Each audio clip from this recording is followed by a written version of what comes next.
I had met a young lady when I was in high school through some friends. Me and her got into a little trouble together. So we wasn't allowed to see each other anymore, but years later, we would run into each other again. And we started dating, and now we started talking. It didn't matter that her parents still hated me, because they did. She said when she told her mom for the first time, "Hey, I'm dating Bubba Fletcher, you remember him?" Her mom's first comment was, "Well, I hope he's changed." Nope. So we dated for 7 years. So of course I decided to get married. We got married in May of 2007. Nice big church wedding over here at St. John Birchman's Cathedral. About 8 weeks after we were married, she decided to go back and visit all of her family. She was originally from Monroe, so all of her aunts, uncles, cousins, everybody lived over there. So she went to visit them. I had to work that weekend, so I couldn't go with her. So this would be the first weekend that I would be left home unsupervised since I've been married. But I ain't gonna get into a whole lot. So I went over to my buddy's house that was the best man in my wedding. We figured my wife was safely far enough out of town we could break out the videos from the bachelor party. So he brought some of those memories out, you know, reliving them. We were having a few drinks, hanging out, watching that, reliving those memories, right? I got ready to leave there. I knew I had to work the next day, right? Hopped on 3132, headed home, and on the way home, another friend of mine called me and asked if I'd stop and hang out with him for a minute. I said, "Sure, cool, man, he's on my way. I hadn't seen him since my wedding. He's one of my groomsmen too, good friend of mine." So yeah, I'll stop by there and holler at you for a little bit. So I stopped over there on Mansfield Road, and we were hanging out, talking, shooting some pool, you know, having a couple more drinks. And it got to be about 11:30. I was like, man, I got to get up at 6 in the morning to go to work, so I'm going to go ahead and head out.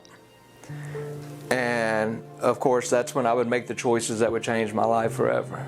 First one's pretty obvious, right? I've been drinking, I'm getting behind the wheel, no big deal. I'm a social drinker, you know, I was in control, I knew what I was doing. This ain't my first rodeo, right? This ain't my first time. Then the other choices were not wearing a seatbelt.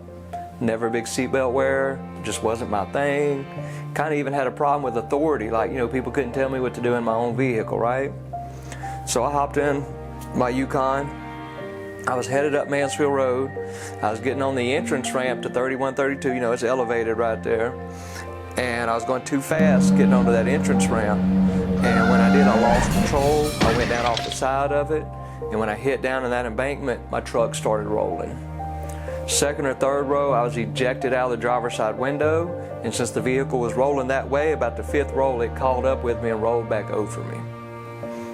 So this is when I have to assure you that it's only by grace that I'm here even talking to you today. Because first and foremost, thankfully nobody else was involved in the crash, right? But nobody saw it happen either. There just happened to be some firemen behind that Roma's Italian Bistro. It was closed down or whatever then on Mansfield Road. They were filling out a report in the back parking lot, and they were sitting there with their windows down because it was summertime. And so they heard my truck rolling. They knew what it was right away. They dispatched everybody on the scene. They get there, they get to find the truck pretty quick. Takes them a few more minutes to find me. And I was actually dead on the scene when they found me. They said walking up on me, my legs were up over my shoulders and wrapped around my head. You see, when I hit the ground and the truck hit me, my T12 vertebrae, which is right about here, it compressed so hard that it sliced right through my spinal cord. Then that vertebrae burst, bone fragments went into my organs.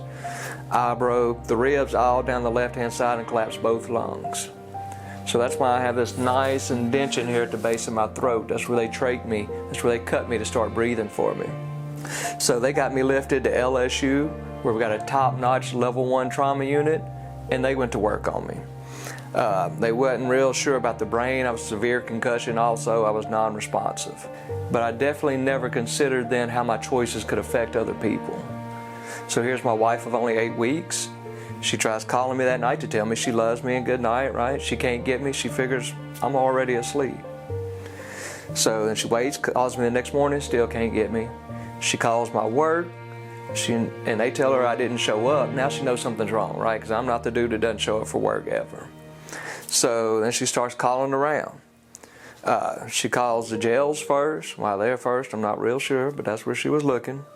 Then she started calling around family and friends and all that, and nobody had seen me, since that night. Now my mom was involved. My mom is calling around to hospitals. She finally finds me at LSU about noon that day, so this is about 12 hours later, right? All they can tell her is there's somebody there by my name, still in critical care in the trauma unit. So now for 12 hours they've been fighting to save my life. So where it really hits me sometimes, though, is when I make that ride with my wife to go see her family. It kind of gives me that time to reflect, to think about what she must have went through. An hour and a half drive. And there's no way she could even focus on driving. All that was on her mind was that her husband of only 8 weeks could be dead before she even gets there. But she gets there, gets to meet up with the doctors. They know all about my spinal cord injury and all that stuff, but they're not real sure I'll survive. So for the next month now, I put my family through a trauma that I could never imagine. You see, it was easy for me. I was in a coma. They're the ones that had to go through coming up there at the limited visiting hours they could be there, seeing me in that ICU on these machines that are feeding me, that are breathing for me, It's supposed to be life-sustaining, but they told me one day they were there and those machines weren't enough. They watched me code, they watched the crash team come in and work on me, and yet they still had to live their lives every day. They had to go to work, they had to take care of things around the house, they had to lay down their heads at night and get some rest, but still have it in the back of their mind they could get that call at any minute, letting them know I'm not there anymore. So that was something that I found out later that really kind of broke my heart. Was my wife told me that she cried herself to sleep every night for a month because she was afraid I might not be there the next day. So once again, I can only imagine, and this is one of those questions I haven't wanted to ask, because I don't want to hear the answer probably, right?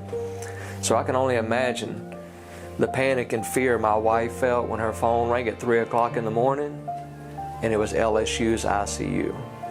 They ain't calling just to call, right? So thankfully it was a good call though. She answered that phone call and I was waking up. So from there, I got transferred out of ICU. That's how I celebrated my 30th birthday. That's how I marked that milestone in my life. I get transferred out of ICU. But I guarantee you now, every year that I celebrate that birthday, I celebrate another year getting transferred out of ICU, because I know a lot of people don't make it out of there alive, right? So from there, got transferred to the rehab hospital, where I had to learn everything all over again. Learning to try to feed myself, learning to even start to breathe on my own fully, to swallow ice, to swallow fluids. I was unable to do any of that. I was so weak, and due to my injuries too, that I was completely dependent on the nurses, the techs, the therapists, the aides to do everything for me, the most intimate and personal things, because I couldn't do them for myself. So after being there on the rehab floor for a month, my insurance company said it was time for me to go home. Not that I was ready to go home in any way. I wasn't physically ready, I wasn't mentally ready, and still I didn't even really understand what it meant to be paralyzed. I really didn't yet. But I had to go home. My family did everything they could to make it as comfortable as possible for me coming home. Put in ramps, widened doorways, modified the bathroom, cut the legs off of my bed so that it lay down low enough to where I could kind of fall over into the bed there, right? A homecoming should be a great memory, right? You got family and friends all there welcoming you home. You've been hospitalized for months. You're finally somewhere where you feel a little more comfortable. But for me, coming home was a reality check. You see, I remember it so clearly coming in through the entryway of my house into the living room and getting about halfway across the living room and not being able to push myself any further because the carpet felt so thick and I was so weak. That's when reality hit me. That's when I realized this was not something I was going to get over, that this was not something I was going to get past. This was now going to be my life, and that I was going to be dependent on somebody to help take care of me.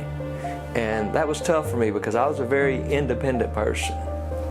So now I'm home. My mom was a nurse and she happened to get laid off when I was in ICU, so she was able to come home and take care of me.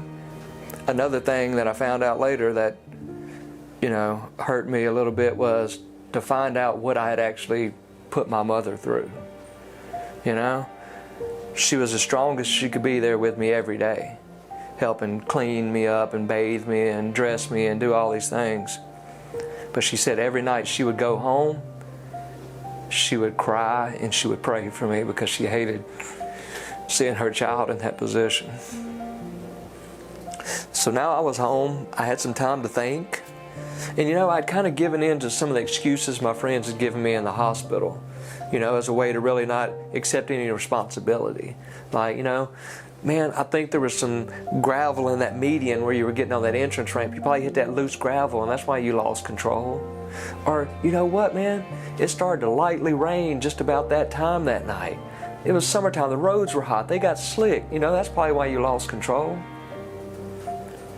But that was bull, those were excuses. This didn't just happen to me. I made choices. I chose to drink and get behind the wheel. I chose not to reach over and click that seatbelt. I chose to be speeding. But what I didn't realize on that night, July 14, 2007, that I was making the choice to never be able to walk again. That I was making the choice to never be able to dance with my wife again. Seeing us dancing together in our wedding videos, the last time I get to see myself dancing with my wife. And anytime I'm somewhere out and I hear that song come on, man, it just breaks me down because I know I'll never be in that moment again. I made the choice to not be able to walk my daughter. Walk my daughter down the aisle when she gets married. I made the choice to not be able to teach my sons how to tackle in football, or how to steal second base in baseball, or how to kick a football or a soccer ball. I had to sit on the sidelines as I watch other men teaching my boys things that I want to be doing as a father, simply because I made the choice to take all that away from them. But you see, I know that I am more than just my mistakes. I know that I'm still here for a purpose. You see, my crash had a 5% survival rate. So you're looking at 5% here today. That's nothing less than a miracle, because I was 95% away from not being here to share my story. I was 95% away from not being able to tell my family I love them and that I'm sorry. So I knew that I had a purpose. And I believe this is my mission. That ThinkFirst is my purpose. So that's why I'm here today.